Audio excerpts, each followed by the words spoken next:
I love video game music. Video game OSTs, or original soundtracks, are something I've always been fascinated by. Having to compose a song around an idea, character, theme, place, etc.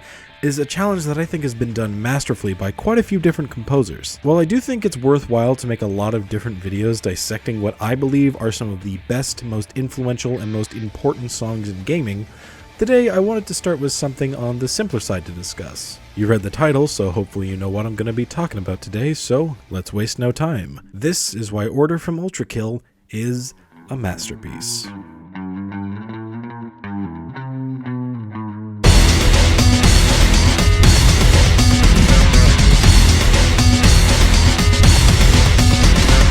Before I get into what makes Order a masterpiece, I figure it's worth talking about what you need to go through before you even get to listen to the song in Ultrakill. In order to listen to Order, you first need to go through each and every level in the game's prologue and first act to unlock the secret level, or Prime Sanctum if you'd rather. That means each level has to be completed in under a certain amount of time while killing most, if not every enemy, and getting a certain amount of style points while doing so, all without dying, 17 different times. While it doesn't seem like it at the moment, there's something of a hidden genius to this grind, which I'll touch on later. Spoilers for later in the video if you haven't played Ultrakill, but Order plays over a really tough boss fight, so having to perfect this game is a worthwhile prerequisite. As stated by many others in the Ultrakill community, having to 100% every level is not a challenge, it's a warning. A warning that what lies ahead is something only the toughest of the tough should try and tackle.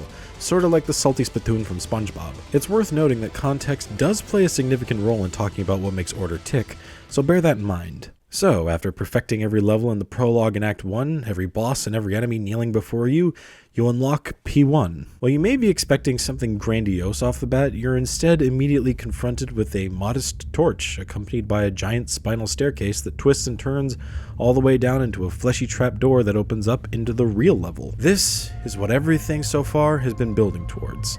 But first, before you can face Order, you must confront Chaos.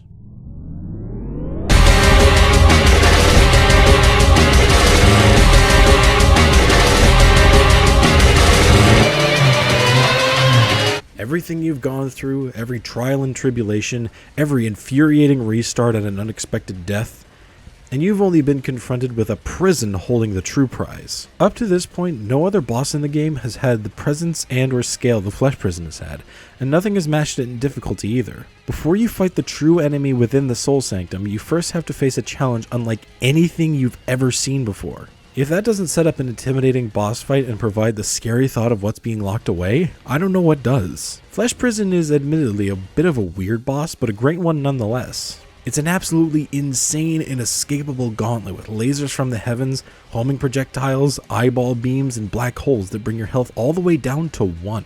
And all of this is thrown at you at the same time every single time you replay this level. Not only that, but it uses its own minions to heal itself. The Flesh Prison is the only boss in the game with a move like this, which really serves to magnify the amount of time you'll be on this boss before the supposedly, quote-unquote, real challenge. I forgot this video was meant to be talking about the music in Ultrakill, so let's get back on track. The boss theme for this monstrosity, Chaos, is both fitting in terms of the fight itself and how the song plays out. It's in 7/4 or 5/4, I think, consisting mainly of melody and rhythms trying to mask the fact that it's 7/4 or 5/4. You can tell it's effective because I have no idea which it is. The drums are completely off the hook and go incredibly fast, even beyond playable limits. None of the instruments are consistently in the same key, as they all sort of clatter and jump around to fit the mood. Weirdly enough, the key doesn't change, but it still feels like it never resolves. On the topic of instruments, there's an absolute abundance of cacophonous noise from pretty much any and every instrument you can think of. While that may sound bad, it really works with the chaos of the Flesh Prison battle. A genius aspect of the melody is that it constantly sort of rises, which is a technique most commonly used to elicit anxiety from the listener. Think Moonlight Sonata's third movement. But after the music reaches its crescendo and the Flesh Prison is finally destroyed, you're faced with the real battle.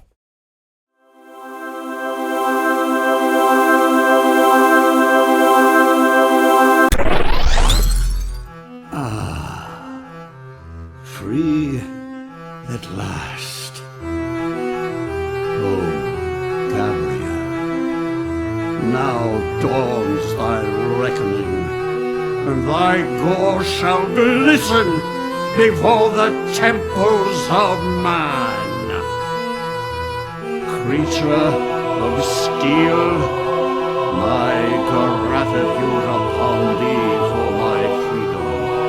But the crimes thy kind have committed against humanity are not forgotten, and thy punishment is death. And thus, order commences.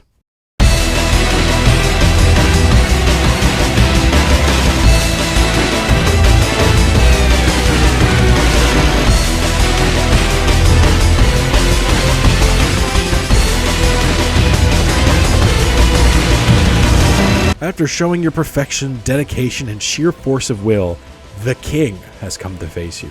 I kept emphasizing in the flesh prison section that up until this point, it was the hardest thing you've had to face. Not anymore. Surely you think, this can't be as tricky as the hell I've just been put through, but that's a mistake for fools to make, and fools don't make it this far.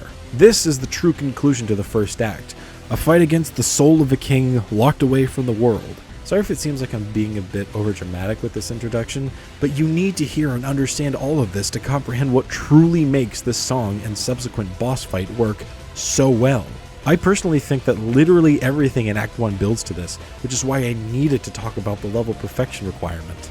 The flesh prison built up to this, which is why I needed to emphasize how that was once considered your toughest foe. The size and implications of the corpse of King Minos, Gabriel's disposition and fourth righteousness, the speed and pace at which all of these events play out, everything works together. Minos Prime is a titanic undertaking. Sure, he can't attack you with multiple things at once like the flesh prison can, but what he can do damn well makes up for that fact. He teleports right to you, makes the ground completely unsafe to touch, hits you with completely unparryable attacks, moves at lightning fast speeds, has attacks that can deplete up to half of your health. Basically, if it sounds like it's in something that would be in a tough as nails boss, it's probably here. But all this time, all this procrastination, and I haven't even talked about the thing I made this whole video about. So, the song that plays over this duel. What makes it so special? Well, with all that context in mind, it all builds up to this theme being a biblical nightmare of a battle theme that may start slow, but doesn't stop once it starts rolling. Naturally, it doubles down on the angelic voices and chaos as Minos himself steps out to fight. It rules with a consistent 3/4 this time, and the drums work to maintain that infectious structure to them. It does this by keeping the beat going the first 3 times, but providing an excellent resolution on the 4th. The strings keeping the central melody going is not only fantastic sounding, but the melody itself has a supernatural sort of creepy tone to it. The bass isn't complicated in order to leave the lead instruments to their business, but it does exactly what it needs to do in conjunction with the guitars to help keep the Ultrakill style in the back, as the battle between the soul and the soulless takes the forefront. While it may seem like so little to say after so much, the context of this piece serves as something of the glue as to why I love it so much. This is the end of a hellish journey, or the beginning of a new one. Regardless of which it is, after everything, a piece like this can do nothing but complement this hellish battle. With all this in mind, all that's left now is to take out the soul, and after much trial and much effort, you'll finally have come out the other side a changed machine. A soul killer. A living tribunal to show that even when you try to hide away the most powerful king of the living realm, it's not safe from the vengeance of the creature of steel.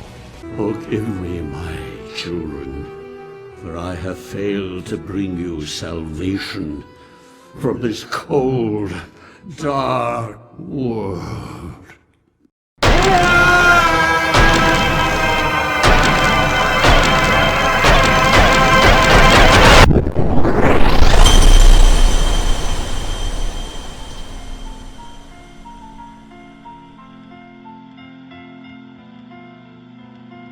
With this music and the difficulty of the fight, in my mind it's not tough to see that Order is an absolute masterpiece. It's intense, hard-hitting, dramatic, bordering on biblical, fast, brutal, and overall a fantastic way to showcase the true power of King Minos. Order is not only a great song in its own, but it stands as a showcase of what the best video game songs can do. It conveys its feeling and message flawlessly. It's a brutal showcase of power and unrelenting will, exactly what it needs to be. And as for the best songs across this medium, that's really the best they can strive for. Thank you all for watching, and I hope you have a fantastic day. Stand tall and never back down. God bless.